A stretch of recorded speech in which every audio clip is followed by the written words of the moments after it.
kingdom of God. The fact that the Lord picked each one of us, even before we were known, even before we were born into this world. Let's begin from there. We have been born into this world for this purpose. We have gone through many trials, foolishness, ignorance, denial of faith, seeking fulfillment in the world. But now we know that this is far better and everlasting life.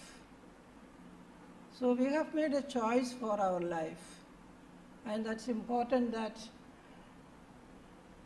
we tell the Lord how much grateful we are to this. And the last week you heard His love is endures forever.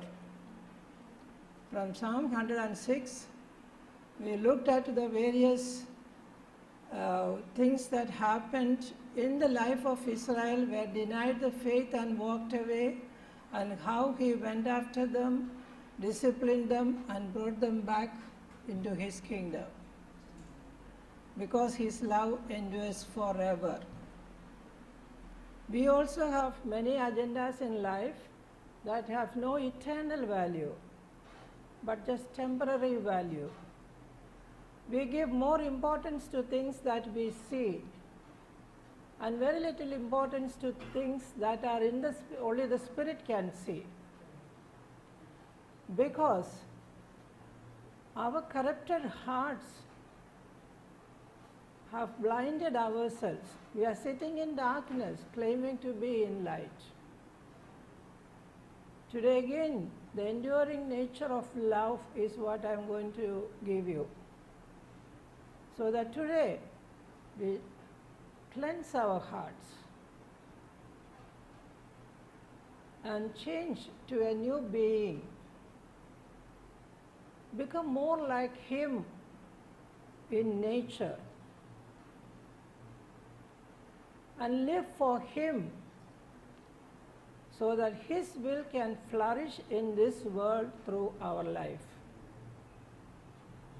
Then when we reach eternity, there will be a rich welcome for us. Lack of that understanding and a vision, an agenda for life is what is making us run after the short-term benefits that the world can offer. The rulers of this world, they cannot offer eternal life. Every power in this world, there is a demonic power behind it,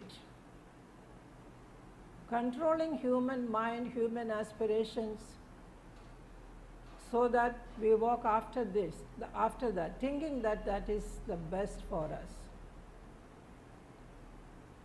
But as people of God, the light of Asia has come into our heart to tell us what is lasting and what is not lasting, what is perishable and what is imperishable. So I would like you to be prepared.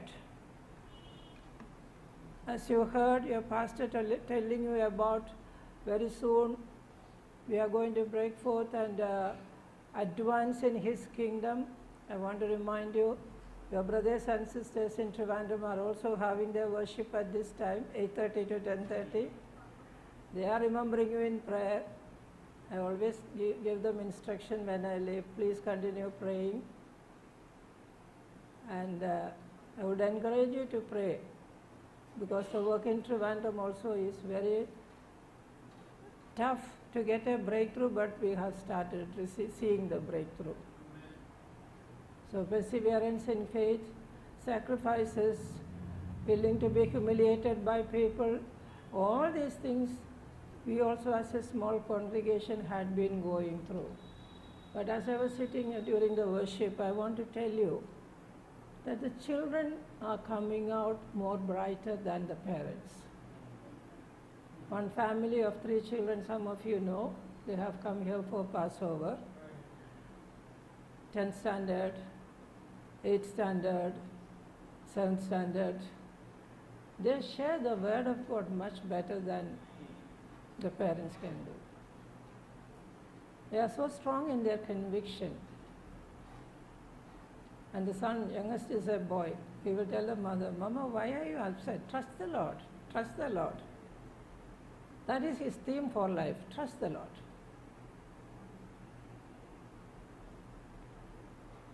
So they also need your prayers and support. Now, this morning, the Lord is going to minister to our hearts to tell us that we need to wake up. We need to prepare ourselves for a much greater exploit in the kingdom of darkness. And to prepare you, the Lord gave me from Jeremiah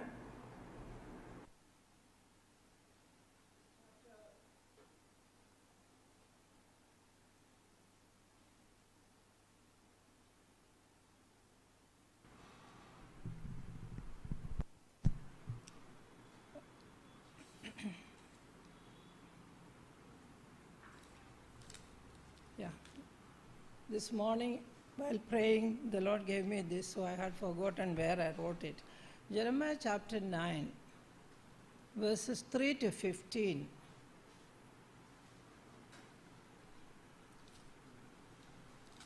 When we read,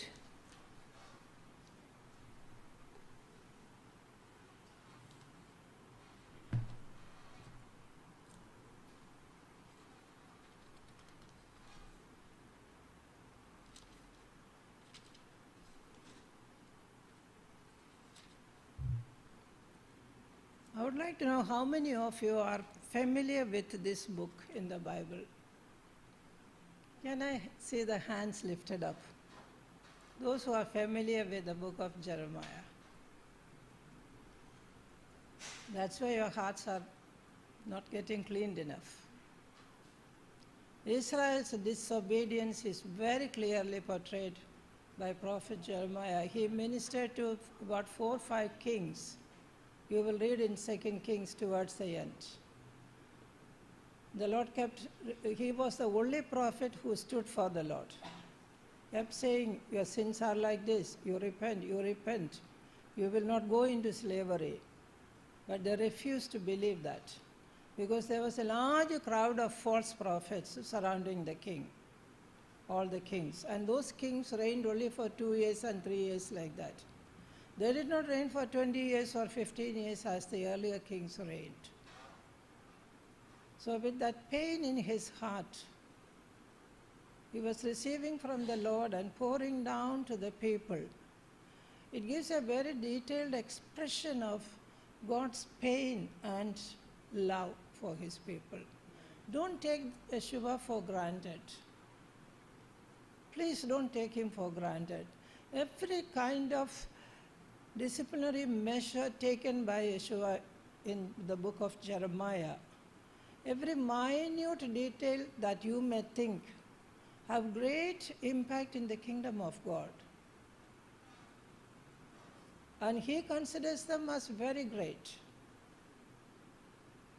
That is why they had to go into 70 years of captivity. 40 years, the forefathers went through disciplinary measures for 40 years in the wilderness. They did not gain much, but the next generation started moving with the Lord. This is the sad story in the world. Now, verse 3 onwards, I'm going to read 3 to 5. Jeremiah 9, verse 3. Indeed, they are all adulterers. A band of traitors is what they are. They bend their tongues, their bow of falsehood, and hold sway in the land, but not for truth. For they go from evil to evil, and me they do not know. They do not know me. Please mark that in your Bible if you don't mind. The Lord's grief was that they do not know me. Everyone be on guard against your neighbor. Don't trust even a brother, for every brother is out to trick you. And every neighbor goes around gossiping. Everyone deceives his neighbor. No one speaks the truth. They have taught their tongues to lie. They swear themselves out with sinning. And verse 5, please mark it. You inhabit a world of deceit. Deceitfully they refuse to know me. We are living in a world of growing deception, where truth is kept hidden and masqueraded in the coating of truth. Lie is propagated. That is deception. We will not recognize it very easily. We need to taste the sweetness and the power of truth in our life. We need to taste it, the sweetness and the power of love, so that we can discern deception. We will continue reading, and verse 6 or 7, therefore says Adonai, it's a word, I will refine them and test them. What else can I do with the daughter of my people? Their tongues are sharpened arrows. With their mouths they speak deceit. They say nice words to their neighbors, while inwardly plotting against them.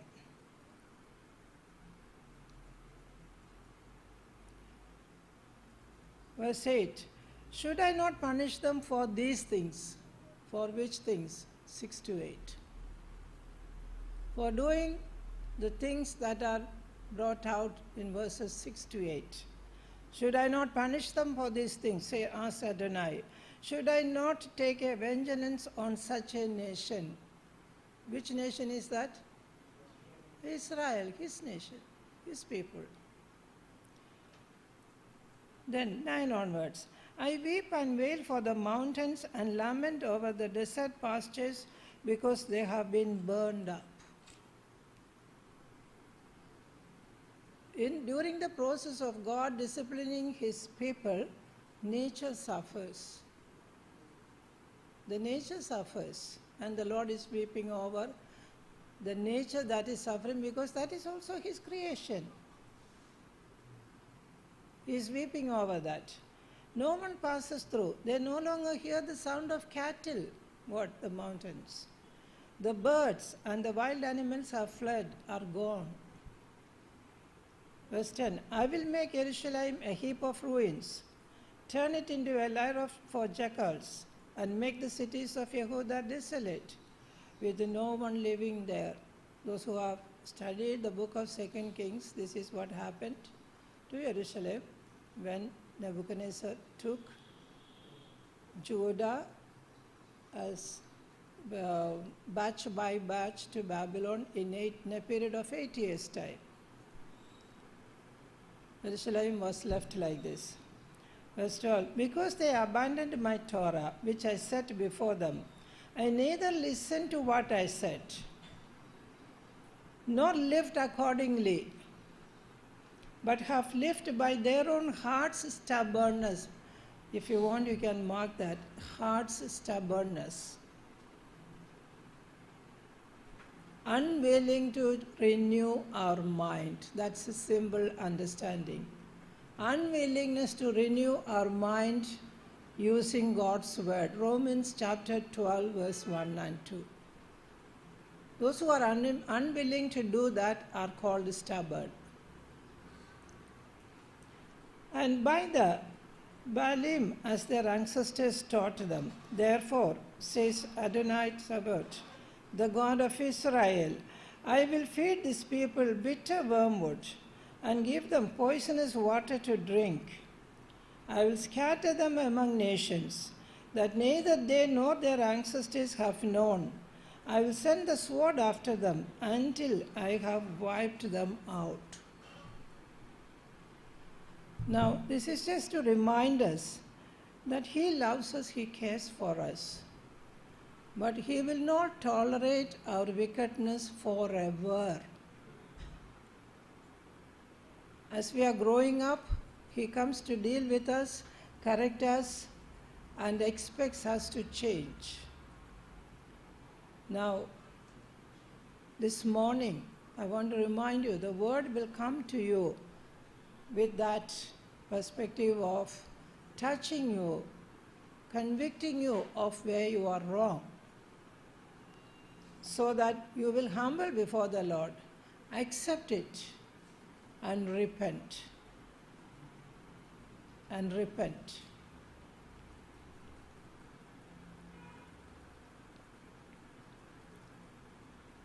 As we purify our hearts from deception, we will become wiser, we'll be able to proclaim the truth of a living Creator, Savior, Redeemer, and we'll be inviting the people of the world to come and join His chosen people.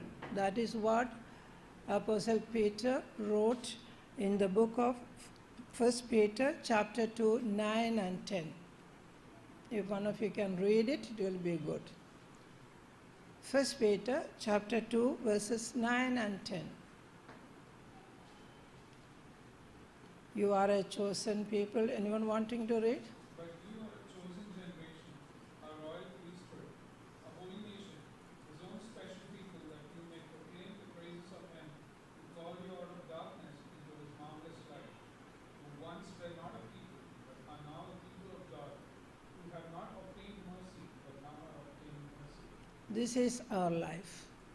It's about us. So let's take this call of God seriously.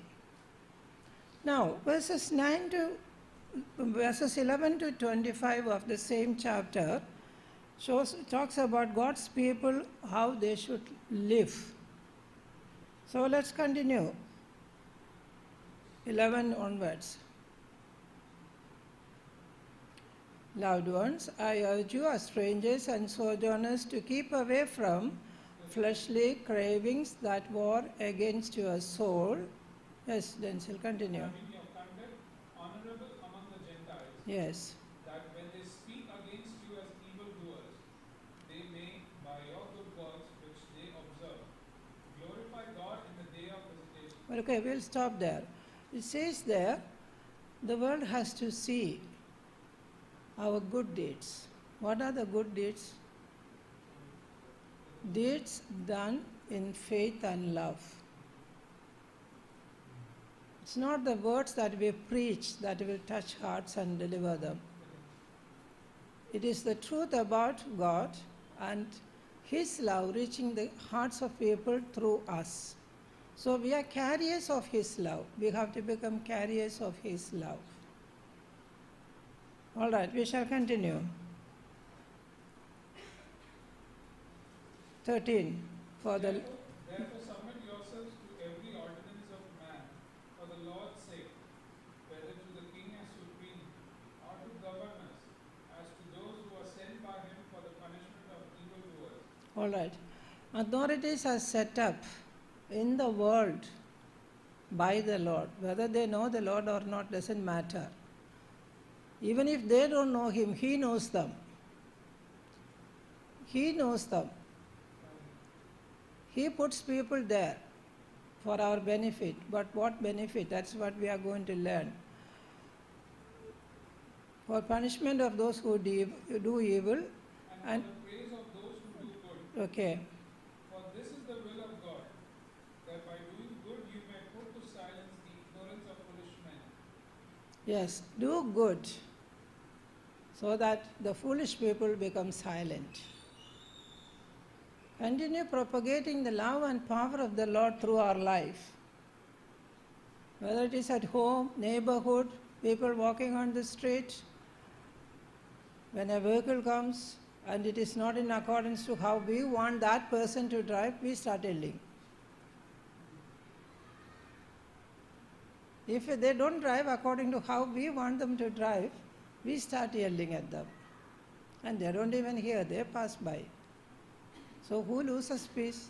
We lose peace. We fall into the enemy's trap. Then, To silence the ignorance of foolish men as free, yet not using liberty as a cloak for vice, but as bondservants of God. Honor all people, love the brotherhood, fear God, honor the king. continue. Servants, be submissive to your masters with all fear, not only to the good and gentle, but also to the harsh. Be submissive to the harsh leaders above you. That is not acceptable to me. This is some phrases I keep hearing from people when I minister to them. That's not acceptable to me. That's not acceptable to me. Does it affect others? What I accept or not? I suffer. If I don't accept God's will for me, I will suffer. I will continue suffering. Nobody else. Something for us to think about what we accept and what we cannot accept. We gain or we lose, nobody else. Think about it. Let's continue. For this is commendable, if because of conscience towards God one endures grief, suffering wrongfully. See, endure the grief we go through by suffering for the welfare of other people. Endure the grief, that is one aspect of enduring in love. Bear with the grief. Get healed by the Lord. Pursue on to do His will. Let's continue, verse 20. For what credit is it if, when you are beaten for your faults, you take it patiently? But when you do good and suffer, you take it patiently, this is commendable before God. Yes, if you are punished for your mistake, good. If you learned a good lesson out of it, good, the Lord says. But if you are suffering for my sake, I will reward you. I will say you are a good and faithful servant. And you will have your reward in eternity, not here. Practical application of God's word will reveal that eternal life very clearly before us. We get into it, we taste the joy of that. We taste the transformation that comes to us. We taste our awareness of how wicked this world can be. How to live here. Every time you do something good and the Lord commends you, you are stepping into that eternal life and getting a better taste of it, getting a better taste of it. Gradually we will forget that we are living in a temporary world. We experience the eternal life with the Lord in this world. Nothing of this world, the pain and the fear, nothing will matter to us. Because His presence will be constantly guiding us. And we will be assured of every reward that He is going to. It is like for the children, 1 star today, tomorrow 2 stars. You do good work, I will give you 5 stars. So many stars will be put on our account there. That's all that matters. Okay, let's continue. For to this you were called, because Christ also suffered for us, leaving us an example. Yes, His suffering is an example for us. Again, some of you will think, oh, that is Christ. Yeshua can do that. His Father is in heaven. How can I do it here? Let's not forget that. We are His co-brothers and our Father is in heaven. Let's not forget that. He came to do it and told us that you also have to be like this, bear this. Luke 9:23 says, you don't have to go back to that. If anyone wants to follow me, he must take up his difficulties daily and suffer with that. That is the cross. Our difficulty is to get rid of sin and temptations. That is the cross. Take it up daily and follow me. We are not carrying His cross as something written on the wrist, on our wrist or hanging from the neck. We are not carrying His cross like that. We carry His cross by experiencing the pain and the shame of being ridiculed for standing for the truth. We experience that pain. Today the message is to purify our hearts. The pain and the suffering we experience daily for standing for the truth, standing for a noble cause, standing for our reward in eternity. That is what Yeshua wants us to remember. Verse 21 says, you were called to this because Messiah also suffered for you. So it is His gracious reward to us, or kindness shown to us, that you suffer, you cleanse your heart and follow me. You suffer, cleanse your heart, follow me. Leaving you an example so that you might follow. Continue. In His footsteps. Yeah, that you should follow His steps. Yes. Who committed no sin, nor was deceit found in His mouth. No, He did not commit sin. He did not have a perverse word coming from His mouth. Only words of truth, words of respect, words of love only came from His mouth. Then, when He was? Who, when He was reviled, did not revile in return. Yes. When He suffered, He did not threaten. These are things to think about. Can we copy this into our life? Then, but committed Himself to Him who judges righteously. yes, that is the most difficult thing. Oh, why should I do it? I don't want to do it. Stubbornness. Then, verse 24. Who Himself bore our sins in His own body on the tree, that we, having died to sins, might live for righteousness, by whose stripes you were healed. Yes. For you were like sheep going astray, but have now returned to the shepherd and the overseer of your souls. Yes. By His stripes you are healed. What does that mean?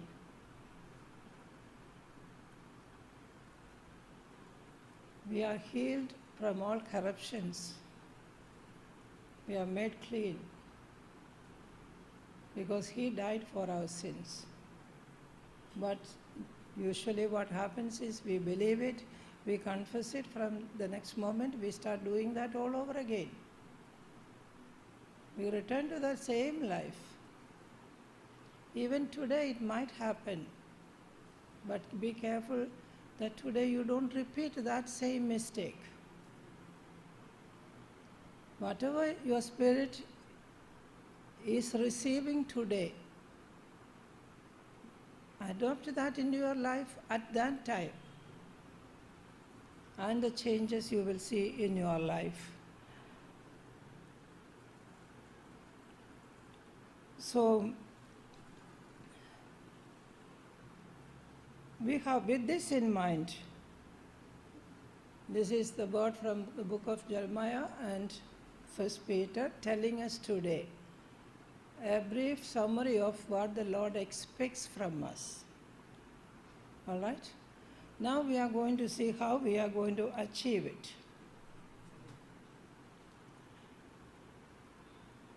Now, Psalm 106:1, we said, give thanks to Him because His love endures forever. 7 days passed. Did you experience anything new? If you want to speak about it, do it fast, 2 or 3 minutes only. Don't come up with a story. Be very crispy and to the point.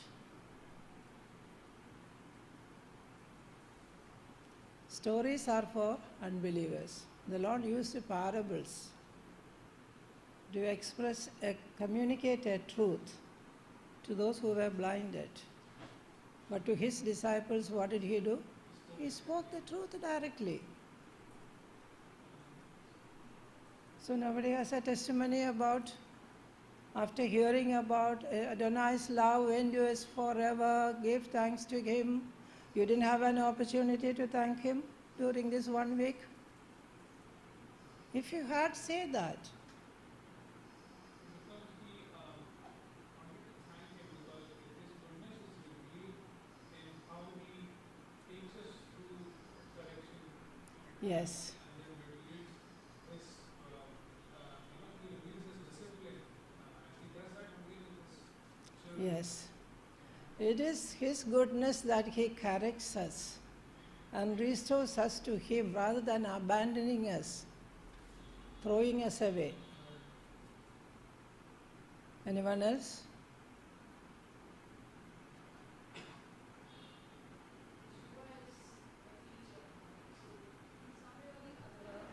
While we live our life, even when we are just traveling, in some way or the other, he shows us something that teaches us that we wouldn't have known if we wouldn't know him. Yes. He teaches us his ways through our everyday life. That is his loving kindness shown towards us. One more. Yes. For keeping me safe in the season and bringing us to the season. Louder, please. I'm saying I want to thank the Lord for bringing me to this season. That the season that, like a father brings a child as a disciple, wants to be disciplined. And it is His mercy that has kept me so far. Yes. And I want to thank God for His favor. Yes. And last week especially, I experienced really, sometimes my mind says that He's not there, but He's very much in control of my life. I'm glad to hear it from Vinod, having known you all for quite some time. Vinod confessing that he could receive his love in this 1 week of many difficulties. He could receive his love and comfort from the Father in heaven. That's a great testimony, great achievement, Vinod, in your life. All right, so we are going to continue with this. Are we growing in this awareness? That's the next question. Adonai's love endures forever. We have to check our heart from time to time. Are we growing in this awareness? So maybe you can continue reading Psalm 106 for a couple of weeks, once or twice a week, and experience the growth in the knowledge of His enduring love for us. Experience it, taste it. Get rooted in the faith. By the power of that love, let your faith be established. How do we find out this? Before we go to the details of how to find this out, you have any experience that you want to share? Share about what? How do we find out that His love endures forever? His love will always be there for me. How do we, or when do we recognize it? How or when can we recognize it? Any experience you have, you can tell me. Again, 1 or 2 or 3 only. We are not wasting time for you to figure out something and come up. No need. When you come into the house of God, you have to have the joy of coming together, sharing your love, sharing your life, your love, strengthening the weak, praising together. So testimonies should be ready when you are coming in. Based on what you heard and what you were taught. Yes, Mida. After miserably failing and losing sight of Him, still when the heart is at the point of repentance, He lovingly draws you back near to Him. Yes, that's a great thing. That is true. No matter how many times we have rebelled, every time We recognize we were rebelling and we drop it down. Lord, I'm coming back to you. His presence warms us up. And lifts us up to another realm. We forget the shame of our disobedience. We forget it immediately because He has forgotten it. We don't sit back doubting about it. We forget it. We go back, we join Him and sing and praise and go forward. One more person? All right. I will not be waiting too long. If you want to say something, be ready and listen carefully. I want you to remember, by faith we came into salvation through Yeshua. Agreed? We came in by faith. So, denial of our faith, the same faith that we confessed very gladly, as we progress in our walk with Him, we start denying it. Denial of our faith. This is one situation that He is going to teach us how to overcome. Denial of our faith in the Lord to work out our life with Him is the evidence of our denial of Father's love that we receive through Yeshua. That is how Yeshua sees whatever we do, how it affects the Father. That is how He sees it. Because He sees the Father all the time, He listens to the Father all the time, and He will only do what the Father says. And He came to bring us to the Father. So every time we deny our faith, He feels the pain that we are causing pain to the Father's heart. Now, Apostle Peter, some people don't have much, they don't think they can study much from Apostle Peter's life. I, in the beginning, learned a lot from Apostle John's life. Many years I learned a lot there. Gradually, the Lord shifted my focus to Apostle Peter because the Lord chose him to be the head of the team, apostolic team, because he had a revelation that Yeshua has come from the Father, and He is the Son of God. Towards the end of John chapter 6, we read that. So the Father had chosen Apostle Peter for this headship. So Yeshua had to bear a lot with him to bring him to that level. And that is our role model, how Apostle Peter made it and how he is testifying to that. Why are you smiling so much? You are recognizing something, eh? Good, Sandeep. Finally, after more than a week, I saw Sandeep smiling.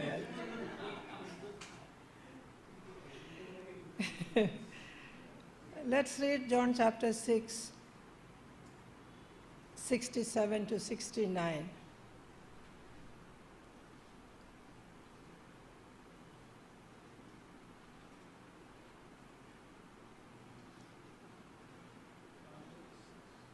So Yeshua said to the 12, don't you want to leave also? Do you? Simon Peter answered him, Lord, whom shall we go to? You have the word of eternal life. We have trusted and you have come to know that you are the Holy One of God. That is the Son of God. So that was the recognition Apostle Peter got from Yeshua, that I know Father has spoken to you. So Yeshua worked with Peter with a revelation about his calling. Let's also walk with Yeshua with a revelation of what we are called to grow into and do in life.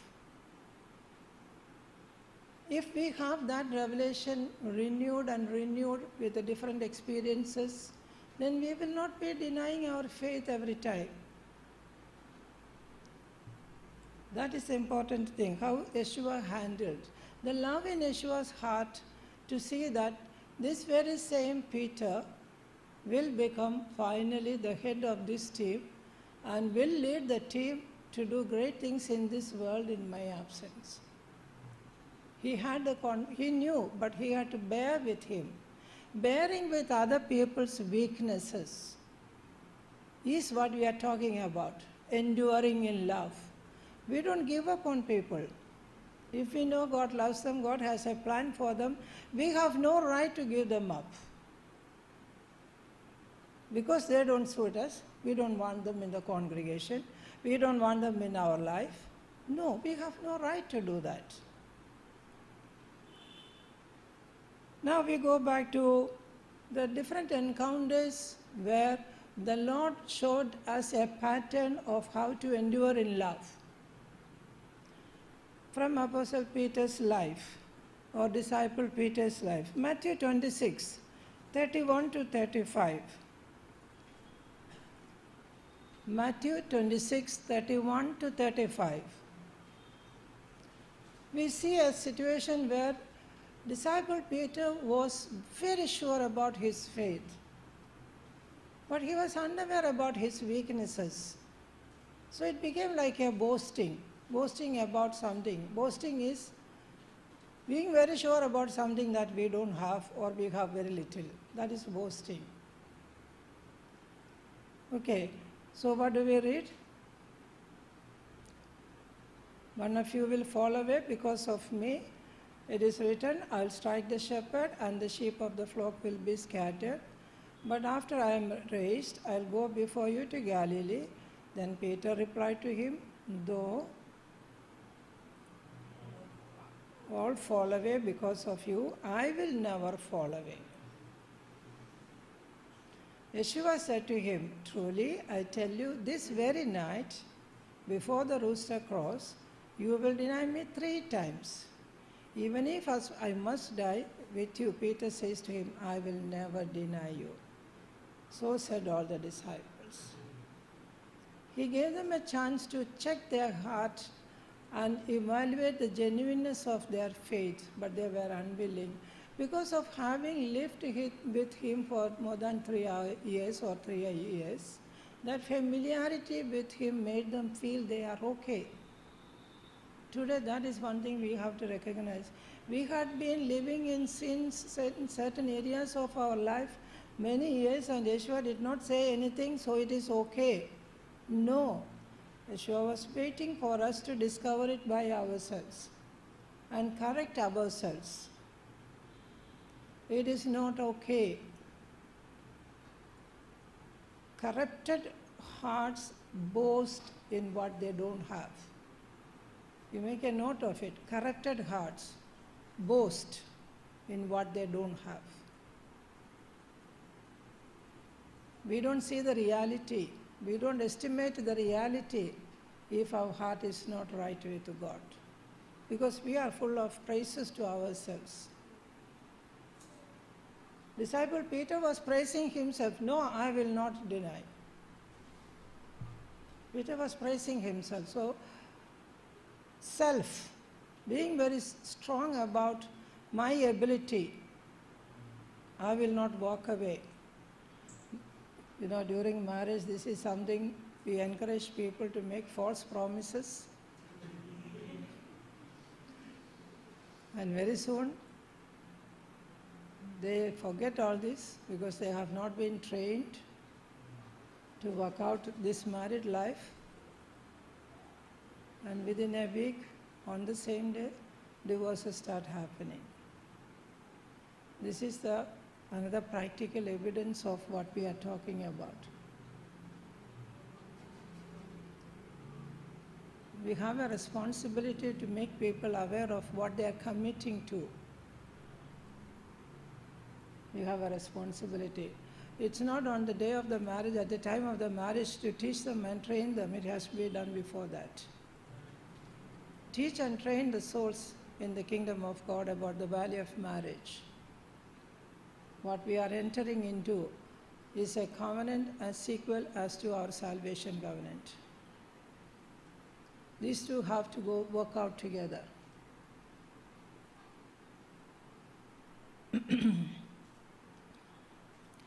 Then, this shallow faith. The disciples had shallow faith. That is why they ran into hiding after Yeshua was buried. They were afraid. So, watch and pray so that we overcome our temptations to deny our faith. That is the word of advice.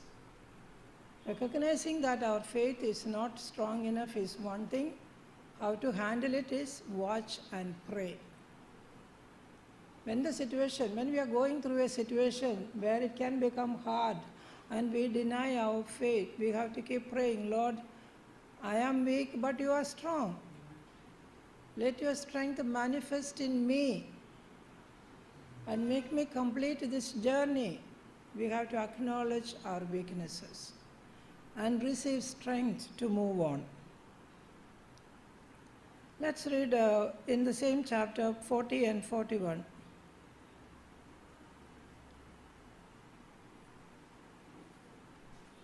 Matthew 26, 40 and 41.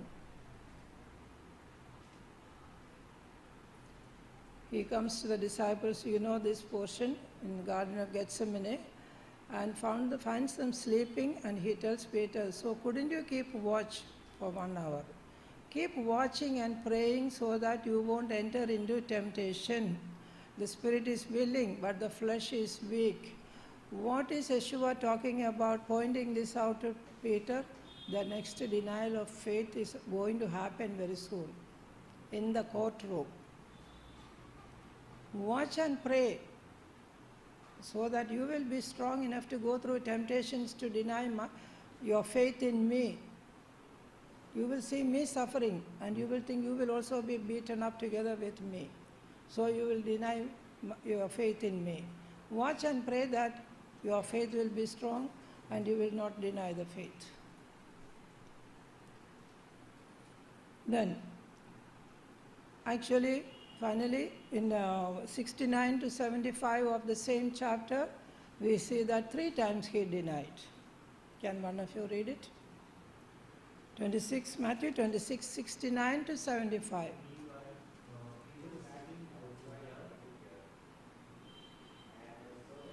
Loudly.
He wept bitterly that he failed.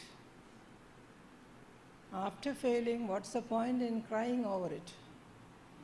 Let's not do that, but let's see that we don't repeat what Peter did. The 3 people who spoke to him, they were not very people of power. They were ordinary people. They had seen him there. There was no need to deny that. You are one of them, that's all they said. But his answer, out of his fear, he was trying to prove, I don't know him. Yes, in the spiritual sense, he did not know Yeshua yet. But that's not what we have to look for. Let's not go beyond what is needed so that we can convince others that we are innocent. They only ask something, give answer to that specific point. In love, I want to encourage you, practice answering specifically to the point, boldly and with all humility. Try to listen to people. What do they have in their mind? Why are they asking that to me? Holy Spirit will convict us. We are people of the truth. We are not people of the lie. We have to show the value of truth. We have to speak the truth boldly. That is where we have victory over the devil. If we entertain fear, we are losers. This is a war against the powers of darkness by us. Once we belong to them, we came out or we were picked out. Now they are coming after us to take us back to where we left with all lies.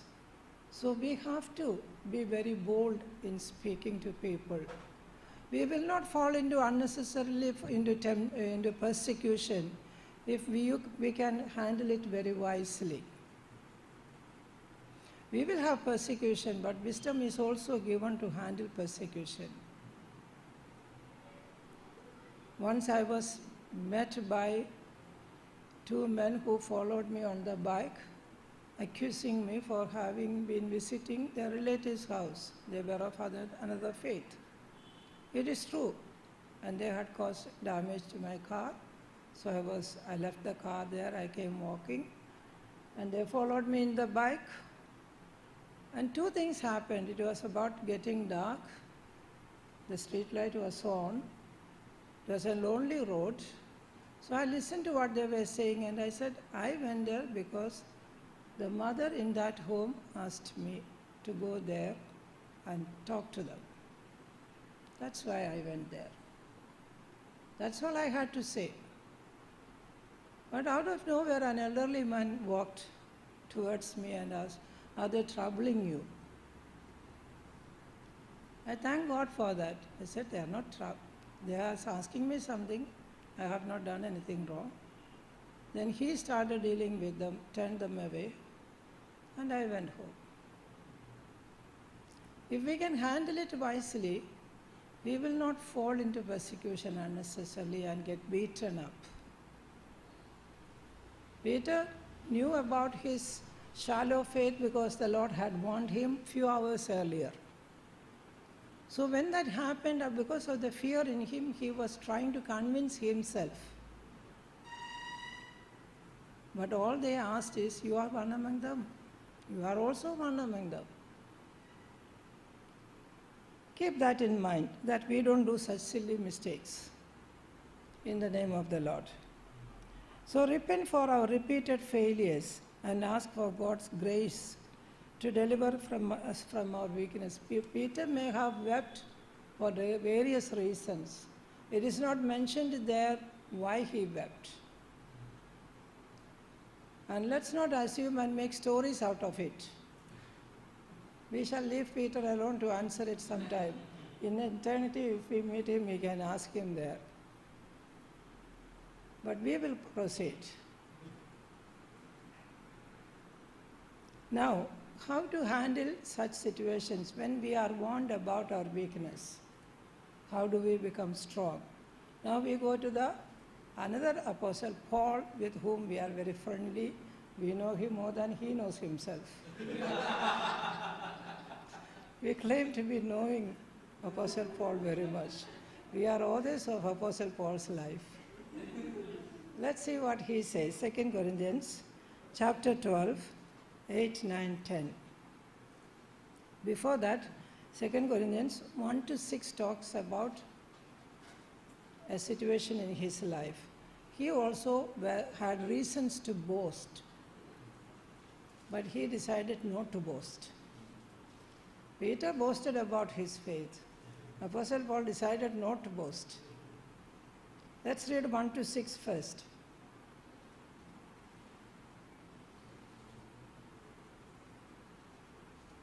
I must go on boasting, though there is no good. I will go on to visions and revelations of the Lord. I know a man in Messiah, whether in the body, I don't know, or whether out of the body, I don't know. God knows. 14 years ago, he was caught up to the third heaven. I know such a man, whether in the body or outside of the body, I don't know. God knows. He was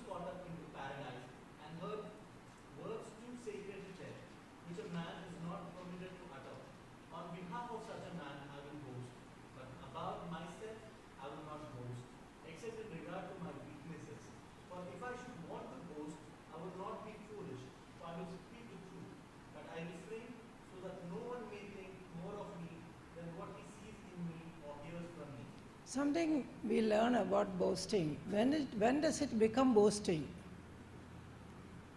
When we exalt ourselves and present ourselves in a highly exalted form to others, it is boasting. If we talk about ourselves in truth, it is not boasting. Then the next level is false humility. Oh, I am nobody, I am nothing. If we ask somebody, let's say I am so and so. I have been called to do this, I am doing that. Let us admit that. So boasting is not good. Then false humility is not good. Speaking what is the truth is what is important. So the other two have weaknesses, are out of weaknesses. Then he says how to overcome weaknesses, and that is what it's written 8, 9 and 10.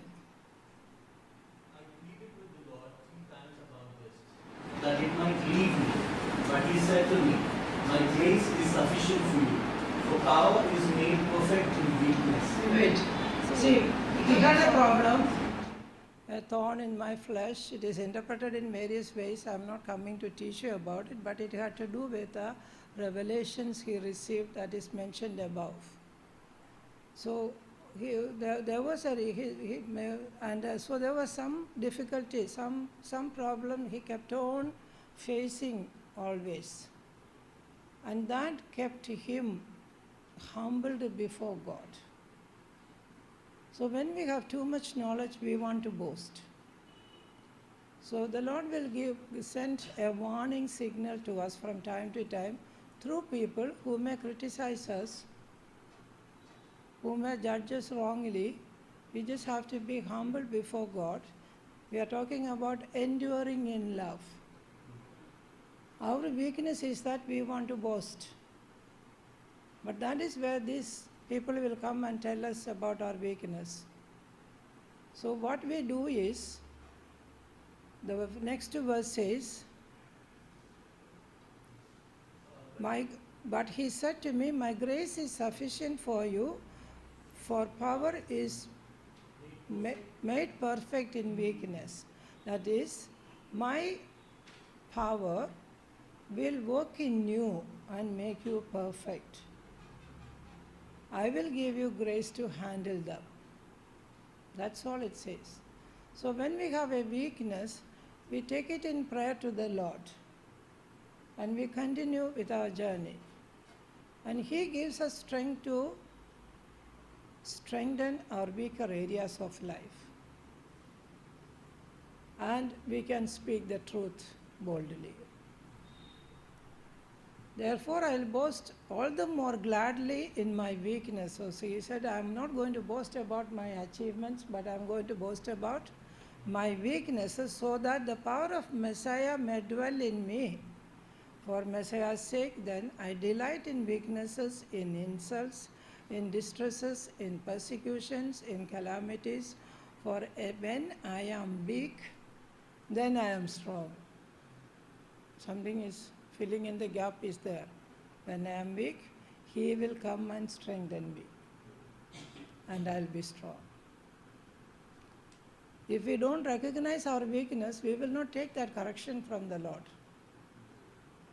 We will not take that supplement from the Lord to strengthen our faith. So this is what we have to do. Apostle Paul's teaching about how to handle weaknesses. When we want to endure in love, that is, mature in our love, there are people who will hurt us. How to handle that? Instead of reacting back to them or depriving them about our love or presence, we bear with their boastings and their beatings and all that. Beating through word is more hurting than beating with the body. Hurtful words are more lasting in our mind. The flesh can be healed, but the mind will not be healed unless the power of God will work in us. We store our weaknesses and it will start, the fungus growth will come on it, it will become bitter and bitter and bitter.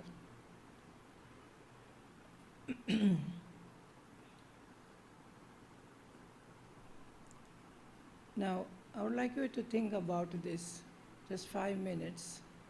Do you have any area in your life where you are finding it very difficult to forgive people who are offending you for things that you have not done them any wrong, but you have tried to love them and do good to them, but they are hurting you? If you have such people in your life, if you want to forgive them and ask the Lord to give you grace to bear with them and love them again, please do that now, quietly.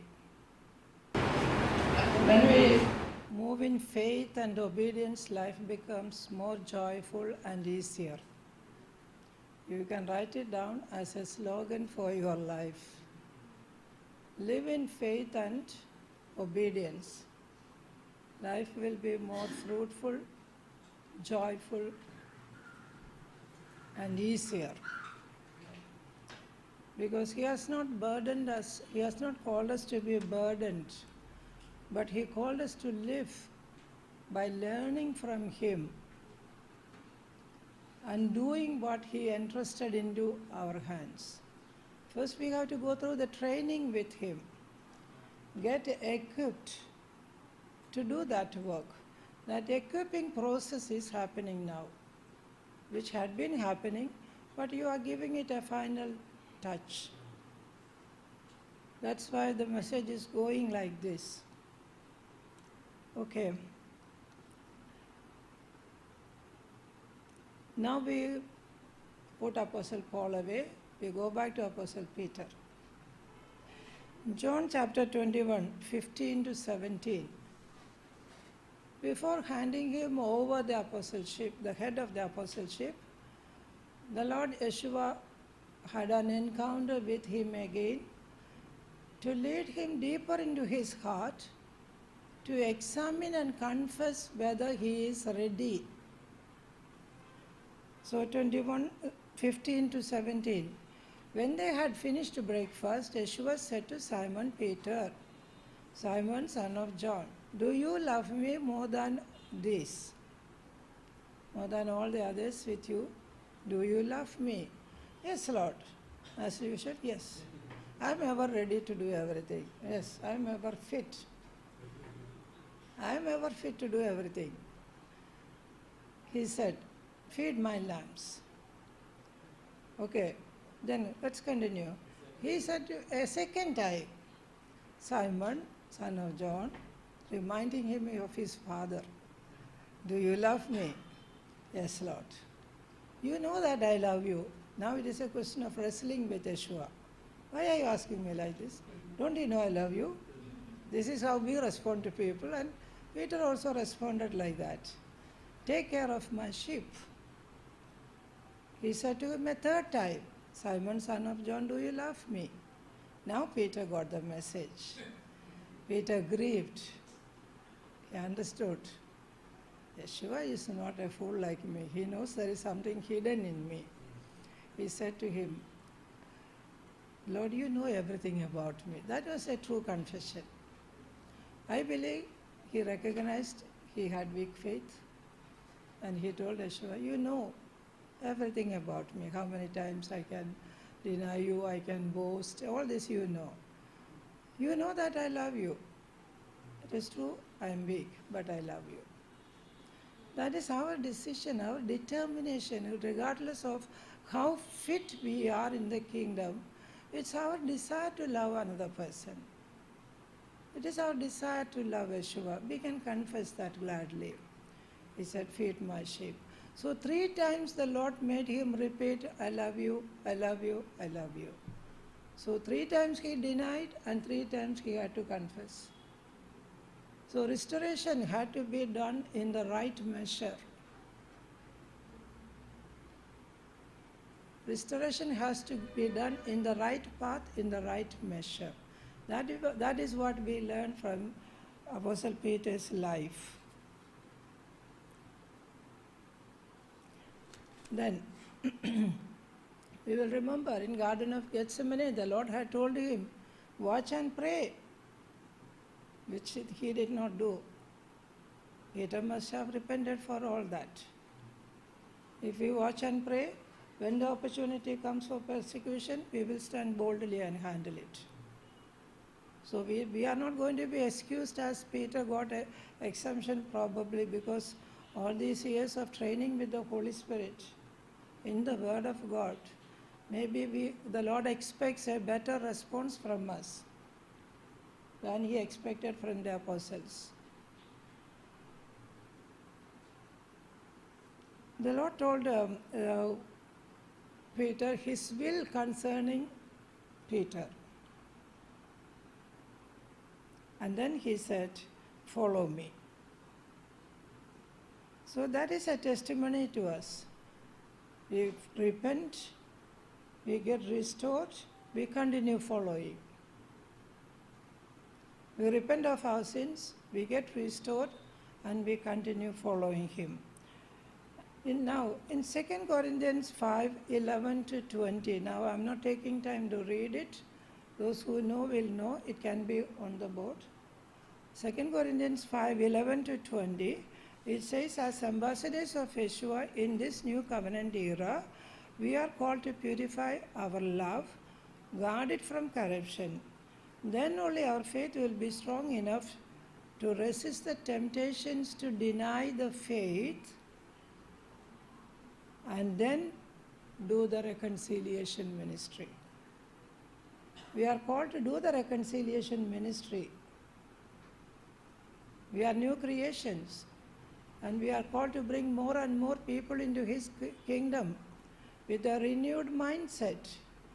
But what we heard till now is, we have to examine our heart and our life, repent for our sins, denial of faith, all worldly love, worldly pleasures, sins of the, desire of the flesh and eyes and success of life.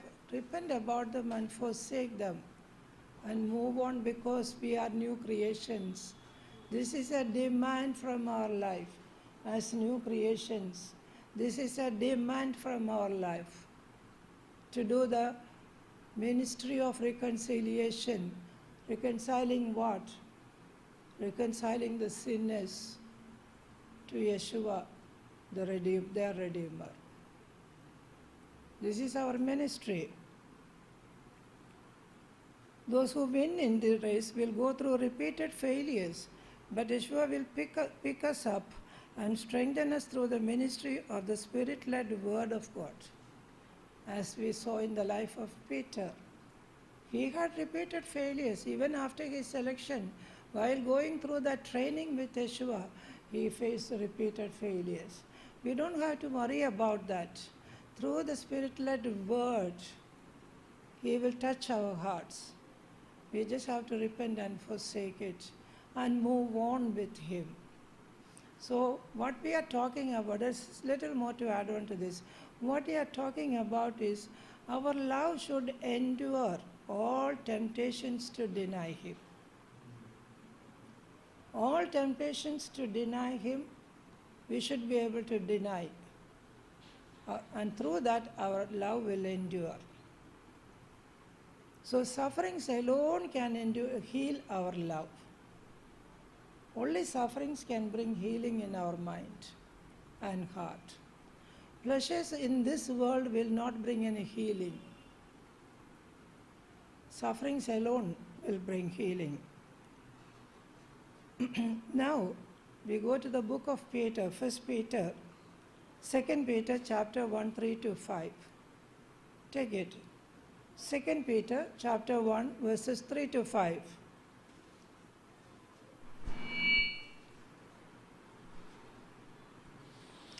His divine power has given us everything we need for life and godliness. Let that remain in your heart. The power of God will work in us and develop that godliness. Through the knowledge of Him who called us by His own glory, we have to know our Savior. That's all that is needed. Through these things, He has given us His precious and magnificent promises, so that through them, continue. we may become partakers of the divine nature. Partakers of the divine nature means His character will start manifesting in us. Our old nature will be gone. The new nature will come.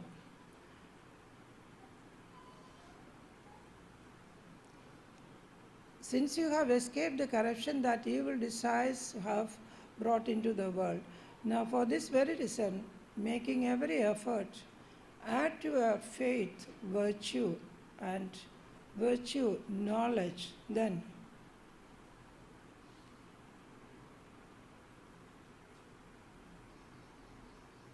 to knowledge self-control, to self-control patience, to patience godliness, continue. To godliness brotherly love, and to brotherly love simple love, love for everyone, universal love, without expecting any reward, that love. So step by step, growing in that divine nature, Apostle Peter has worked out a program through this Word of God. Because he knew the pain, the difficulty of going through this. So he made it easier for us to follow it. So the bottom line is, do you have faith or not? If you don't have faith, don't go through this exercise. We will not manage. But if you have faith, you can make it grow stronger and stronger by purifying your heart, your love, your patience, your tolerance, perseverance, willingness to take sufferings, regardless of how others are. Love them unconditionally. Brotherly love is love within the congregation. The other love is for love for all the people of the world. This purification of our love is what is expected from us, to have this new takeoff that God is going to bring. And we go back to supplement our faith, to chapter 1, 5 to 7. Supplement our faith with generous portions of. That generous portions we have. As and when needed, keep on adding, keep on adding. Keep on waiting patiently. Keep on forgiving. There is no restriction, there is no limit as how many times you should forgive. God has not kept a limit. If we have a desire, He will wait. He will forgive us. He will give us new opportunities.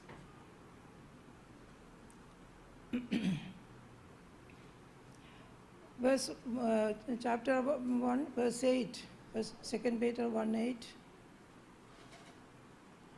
For if these qualities are in you and increasing, they keep you from becoming idle and unfruitful in the knowledge of our Lord Yeshua the Messiah.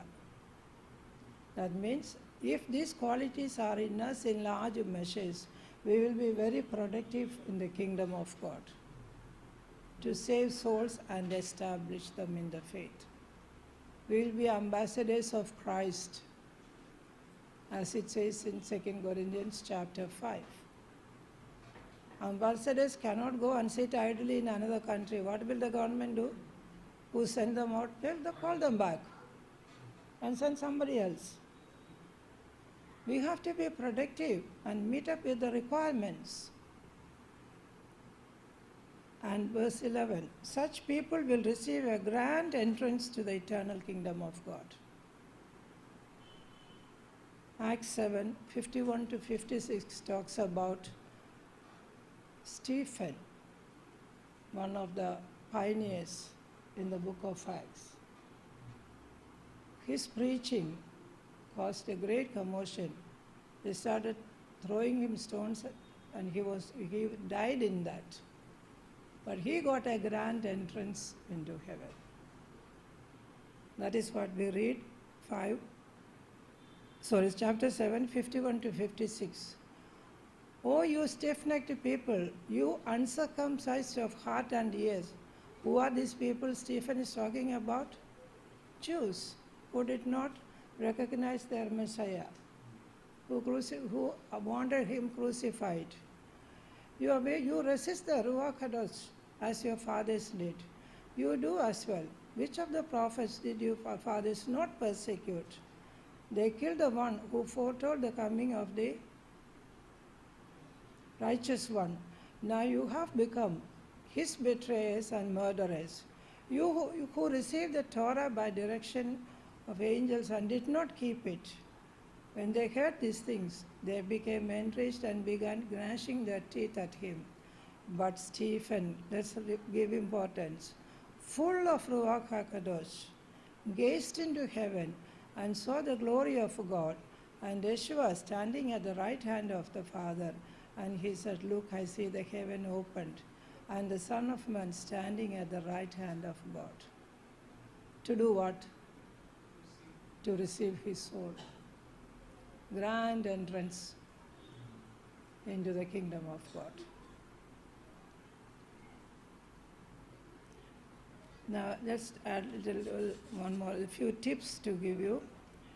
1 Peter 3, 8 to 12, if we look at it, 1 Peter 3, 8 to 12.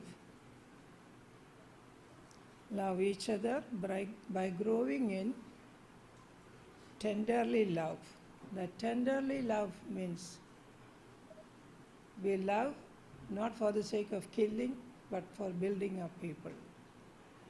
Humility, we don't boast over them. We don't take authority and misuse it to speak over people. Not paying back evil by evil, but with a blessing. That is the hardest thing. Those who have hurt me, how can I bless them? We cannot bless them if our heart is not cleaned. Not speaking lies. Doing good to those who do evil to us. Building peace rather than destroying it. Accompanied by prayer for healing and restoration of relationships. This is how we move on at every stage. And then if you turn to 1 Corinthians chapter 13, verse 7 says, "True love endures all difficult circumstances. It hopes all things, it endures all things." True love endures all difficult situations. We had been talking about growing in, enduring in love. We have to go through and handle wisely and productively every tough situation. Then 13:8, true love lasts forever. 13:13, faith, hope, love. Greatest is love.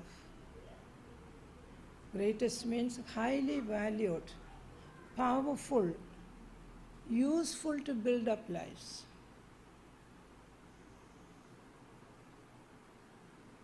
Now, love Yeshua. This is an exhortation for you to take back into your life. Love Yeshua, love ourselves and others. 3 love, greatest commandment. Maintain this love by facing sufferings with love and faith. Handle sufferings in love and faith.